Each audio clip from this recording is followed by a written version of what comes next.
Halo semua ya, balik lagi bersama gua Yari, mewakili dari kelompok 7 Matkul Kepemimpinan. Di video e-learning kali ini, seperti biasanya kami bakalan ngejelasin materi yang gak jauh-jauh dari Matkul Kepemimpinan tentunya, yaitu mengenai konsep kepemimpinan organisasi. Adapun tujuan dibuatnya e-learning ini adalah untuk memenuhi tugas kelompok yang diberikan. Oh ya, sebelum mulai presentasinya, yuk kenalan dulu dengan rekan-rekan kelompok saya. Yang pertama itu ada Agustina Wulandari, yang kedua ada Devi Yulia, yang ketiga ada Ersan Muhammad, yang keempat ada Hasri Rezeki Siregar, dan yang terakhir yaitu saya sendiri, Yari Aldi. Oke, tanpa berlama-lama, yuk kita simak penyampaian materi yang akan kami tampilkan melalui slide PowerPoint. Terima kasih. Assalamualaikum warahmatullahi wabarakatuh. Perkenalkan, nama saya Agustina Wulandari dari kelompok 7. NIM saya 72012100013. Pendahuluan. Kepemimpinan erat kaitannya dengan manajemen, di mana tanpa adanya kepemimpinan, tidak mungkin suatu organisasi dapat berjalan sesuai dengan yang telah direncanakan. Kepemimpinan berasal dari kata dasar pemimpin, yang berarti seseorang yang menjalankan suatu kelompok dengan memengaruhi individu dan lainnya untuk mencapai tujuan yang telah ditentukan bersama. Pemimpin merujuk pada orang atau pelaku yang melakukan kepemimpinan. Sedangkan kepemimpinan merupakan sifat dari individu tersebut dalam memengaruhi orang lain untuk mencapai tujuan. Kepemimpinan dalam organisasi yang baik akan mampu mengordinasi serta mengkolaborasikan sumber daya di dalam organisasi. Selain itu, kepemimpinan juga harus mampu mengembangkan potensi yang dimiliki setiap individu dalam organisasi. Pemimpin yang baik tidak dapat dilihat dari banyaknya orang yang menjadi pengikutnya, serta lama waktu ia memimpin. Namun, pemimpin yang baik dilihat dari seberapa banyak ia mampu menciptakan pemimpin-pemimpin baru. Apa itu pemimpin dan kepemimpinan? Kepemimpinan adalah sebuah kemampuan atau kekuatan di dalam diri seseorang untuk memimpin dan memengaruhi orang lain dalam melakukan sesuatu hal, seperti tugas tertentu untuk mencapai target atau goal yang telah ditentukan. Sedangkan pengertian pemimpin adalah seseorang yang diberi kepercayaan sebagai ketua atau kepala dalam sistem di sebuah organisasi. Dengan demikian, maka seorang pemimpin harus memiliki kemampuan untuk memandu dan memengaruhi seseorang atau sekelompok orang. Secara umum, seorang pemimpin atau leader memiliki aura karismatik di dalam dirinya, memiliki visi dan misi yang jelas, mampu mengendalikan apa yang dipimpin. Sekian dari saya yang akan dilanjutkan oleh anggota kelompok saya lainnya. Wassalamualaikum warahmatullahi wabarakatuh. Terima kasih. Assalamualaikum warahmatullahi wabarakatuh. Perkenalkan, nama saya Hasri Rezeki Siregar. Saya akan melanjutkan materi yang dibawakan oleh teman saya sebelumnya. Pengertian kepemimpinan menurut para ahli. 1. Giorgio Arteri. Menurutnya, pengertian kepemimpinan adalah kegiatan memengaruhi orang lain untuk diarahkan mewujudkan tujuan organisasi. 2. James A.F. Stoner. Menurutnya, kepemimpinan merupakan sebuah proses mengarahkan atau usaha dalam memengaruhi kegiatan yang berkaitan dengan anggota kelompok atau organisasi. 3. S.P. Siagian. Menurutnya, pengertian kepemimpinan adalah kemampuan dan keterampilan seseorang ketika menjabat sebagai pemimpin dalam suatu organisasi untuk memengaruhi perilaku orang lain, khususnya bawahannya, agar berpikir dan bertindak sedemikian rupa, sehingga dapat memberikan sumbangan nyata dalam pencapaian tujuan organisasi. Teori kepemimpinan. 1. Teori karakter. Teori karakter merupakan sebuah teori yang menitik beratkan karakter-karakter tertentu yang mampu menyukseskan kepemimpinan. Teori ini dipercaya banyak orang, tetapi tidak jarang dihampiri kritik, salah satunya terkait karakteristik fisik. Dalam teori karakter, fisik yang terlihat tegap dan kuat dianggap sebagai karakter pemimpin terbaik. 2. Teori perilaku. Dalam teori ini dijelaskan mengenai beberapa perilaku yang mencerminkan karakter pemimpin. Perilaku tersebut terbagi menjadi dua, yaitu job center dan employee center. 3. Teori situasional. Teori yang dikembangkan oleh Hersey dan Blanchard ini memiliki titik berat pada kematangan para bawahan. Kesuksesan suatu tujuan bergantung pada matang tidaknya para bawahan. Maka dari itu, pemimpin diharapkan mampu menganalisis apakah para bawahannya sudah cukup matang atau belum. Fungsi kepemimpinan. 1. Instruktif. Pemimpin berperan sebagai komunikator yang menentukan apa, bagaimana, bila mana, dan di mana agar keputusan dapat diwujudkan secara efektif. Dengan demikian, fungsi orang yang dipimpin hanyalah untuk melaksanakan perintah pemimpin. 2. Konsultatif. Fungsi ini digunakan sebagai cara berkomunikasi dua arah dalam upaya menetapkan sebuah keputusan yang membutuhkan pertimbangan dan konsultasi dari orang yang dipimpinnya. 3. Partisipasi. Pemimpin bisa melibatkan anggotanya dalam proses pengambilan keputusan maupun dalam melaksanakannya. 4. Delegasi. Pemimpin dapat melibatkan wewengannya kepada orang lain. Fungsi delegasi adalah bentuk kepercayaan seseorang pemimpin kepada seseorang yang diberikan pelimpahan wewengan untuk bertanggung jawab. Dan 5. Pengendalian. Pemimpin bisa melakukan bimbingan, koordinasi, dan pengawasan terhadap kegiatan para anggotanya. Baiklah, itu saja materi yang dapat saya sampaikan. Lebih dan kurang saya mohon maaf. Assalamualaikum warahmatullahi wabarakatuh. Hai, kembali lagi bersama gua Yari. Baik, kali ini gua bakalan ngelanjutin penyampaian materi dari rekan gua yang sebelumnya. Yap, mengenai sifat-sifat kepemimpinan. Yang pertama itu ada kecerdasan. Instrumen ini merupakan sebuah keterampilan yang harus dimiliki jika ingin menjadi pemimpin yang efektif. Karena dengan instrumen ini kerja dari sebuah organisasi akan semakin terarah dan tepat dalam mencapai tujuan. Kedua, matang dan sosial. Kematangan emosi bisa membuat masalah bisa diatasi dengan tenang.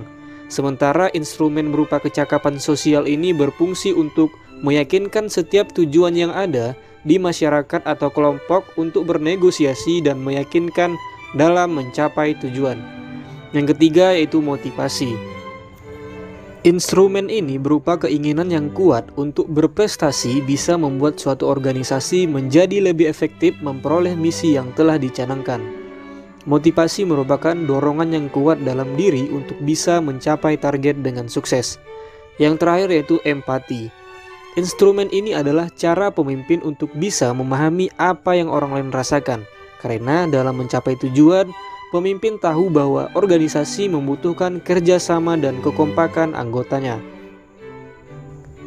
Next, tujuan kepemimpinan dalam organisasi. Sebagai sarana untuk mencapai tujuan. Kepemimpinan adalah sarana penting untuk mencapai tujuan. Dengan memperhatikan apakah tujuan tercapai atau tidak dan bagaimana cara mencapai tujuan tersebut, maka kita bisa mengetahui jiwa kepemimpinan dari seseorang. Selanjutnya, memotivasi orang lain. Membantu orang lain termotivasi, mempertahankan serta meningkatkan motivasi di dalam diri mereka. Dengan kata lain, pemimpin yang baik adalah pemimpin yang bisa memotivasi pengikut atau bawahan untuk bisa mencapai tujuan yang diinginkan. Kemudian, Setelah tim kami melakukan riset, kami menemukan beberapa tipe gaya-gaya kepemimpinan, yaitu birokrasi, otokratis, delegatif, partisipatif, transaksional, transformasional, karismatik, melayani, situasional, dan tenang. Sekian penyampaian dari saya dan akan dilanjutkan oleh rekan saya yang selanjutnya. Terima kasih. Hai, halo, assalamualaikum warahmatullahi wabarakatuh. Perkenalkan, nama saya Depi Yulia, NIM 7201210001.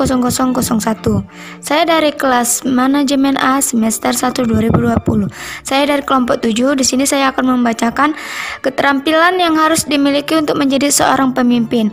Yang pertama itu menginspirasi dan memotivasi. Yang kedua memiliki integritas dan kejujuran tinggi. Yang ketiga itu mempelajari dan menyelesaikan masalah. Yang keempat bekerja agar hasilnya tercepat. Dan kelima itu komunikasi yang bagus. Keenam memiliki hubungan erat. Ketujuh bersikap profesional. Yang ke-8 itu memberikan strategi. Yang ke-9 bersifat membangun. Ke-10 melakukan inovasi. Sini saya juga akan membacakan studi kasus kepemimpinan. Kepemimpinan dalam perpustakaan umum di BPAD Kota Tentram. Kepemimpinan di BPAD Kota Tentram dapat dilihat telah memiliki aspek personality karena dapat membawa BPAD Kota Tentram untuk mencapai tujuan dan sasaran yang telah ditetapkan sebelumnya. Melalui aspek personality dapat terlihat dalam kepemimpinan kepala perpustakaan yang telah mengembangkan BPAD Kota Tentram sebagaimana layaknya perpustakaan umum. Perpustakaan umum ini telah menyelenggarakan layanan dasar perpustakaan dengan tanpa memungut biaya dari perpustakaan. Layanan perpustakaan umum ini ditujukan untuk semua lapisan masyarakat di Kota Tentram. Di dalam perpustakaan ini sudah terdapat 5 orang tenaga perpustakaan yang berlatar belakang pendidikan tinggi ilmu perpustakaan. Kepala perpustakaan sebagai pemimpin juga telah menjadi BPAD Kota Tentram sebagai sarana bagi masyarakat untuk meningkatkan taraf sosial dan ekonominya. Hal ini dilakukan dengan melakukan diversifikasi pada layanan, menyediakan pusat pelatihan TIK dan hidroponik yang terbuka bagi seluruh masyarakat yang ingin memanfaatkannya. Kepala perpustakaan telah menjadi BPAD Kota Tentram berperan dalam membantu warga untuk mengembangkan kemampuan yang dimilikinya sehingga yang bersangkutan akan memanfaatkan bagi masyarakat sekitar. Selain itu juga memberikan kesempatan bagi masyarakat untuk memanfaatkan bahan perpustakaan yang dapat membantu meningkatkan mereka ke arah kehidupan yang lebih baik. Hal tersebut merupakan ide dan keputusan langsung dari Kepala Perpustakaan untuk merespon kebutuhan dari pemustaka di Kota Tentram. Para staf menyikapi keputusan tersebut dengan positif karena hal tersebut baik untuk perpustakaan. Baik, sekian dari saya. Assalamualaikum warahmatullahi wabarakatuh. Assalamualaikum warahmatullahi wabarakatuh. Saya Arsyad. Saya akan melanjutkan pembacaan dari teman saya sebelumnya tentang studi kasus kepemimpinan. Tujuan dan sasaran yang ditetapkan untuk dicapai oleh BPAD Kota Tentram telah sejalan dengan fungsi perpustakaan umum dalam memberikan kesetaraan kepada seluruh masyarakat untuk menggunakan bahan perpustakaan dalam meningkatkan pengetahuan dan menyediakan informasi yang berguna bagi pelaksanaan pembelajaran sepanjang hayat. BPAD Kota Tentram seperti telah berfungsi bukan saja sebagai tempat mendapatkan ilmu pengetahuan, informasi, keterampilan, dan hiburan. Namun lebih dari itu, perpustakaan juga telah berfungsi sebagai tempat melaksanakan pendidikan di luar sekolah, di mana masyarakat diberikan kesempatan untuk dapat melakukan proses belajar secara mandiri untuk membentuk pribadi dan mendapatkan keterampilan. Peran BPAD Kota Tentram sebagai pendidikan dapat dilihat dari layanan yang disediakan oleh BPAD Kota Tentram. Untuk layanan koleksi buku dikelompokkan berdasarkan umum pemustaka dan diaplikasikan oleh pemustaka. Selain itu, BPAD Kota Tentram menyediakan tempat untuk pelatihan tentram tanpa memungut biaya dari pemustaka. dari pengembangan perpustakaan secara fisik dan organisasi yang telah dilakukan. Kepala perpustakaan menunjukkan kepemimpinannya telah memiliki aspek sociability dan intellectuality. Aspek sociability dapat terlihat dari program dan kegiatan yang dilakukan oleh BPAD Kota Tentram telah didasarkan pada kebutuhan masyarakat pemustaka. Aspek intellectuality dapat terlihat dari usaha Kepala BPAD Kota Tentram yang dalam mewujudkan pengembangan perpustakaan secara fisik dan organisasi dengan memanfaatkan semua peluang dan cara yang ada hingga akhirnya dapat tercapai pengembangan perpustakaan secara fisik dan organisasi. Kepemimpinan merupakan kemampuan mempengaruhi orang lain, bawahan atau kelompok, kemampuan mengarahkan tingkah laku bawahan atau kelompok, memiliki kemampuan atau keahlian khusus dalam bidang yang diinginkan oleh kelompoknya untuk mencapai tujuan organisasi atau kelompok. Kepemimpinan adalah kemampuan seseorang mempengaruhi dan memotivasi orang lain untuk melakukan sesuatu sesuai tujuan bersama. Kepemimpinan meliputi proses mempengaruhi dalam menentukan tujuan organisasi, memotivasi perilaku pengikut untuk mencapai tujuan, mempengaruhi untuk memperbaiki kelompok dan budayanya. Seorang pemimpin yang baik harus memiliki integritas atau kepribadian intelektual atau pengetahuan, inteligensi atau spiritual, skill atau kemampuan atau keahlian, memiliki power atau dapat mempengaruhi orang lain, mau belajar, mendengar, dan siap dikritik.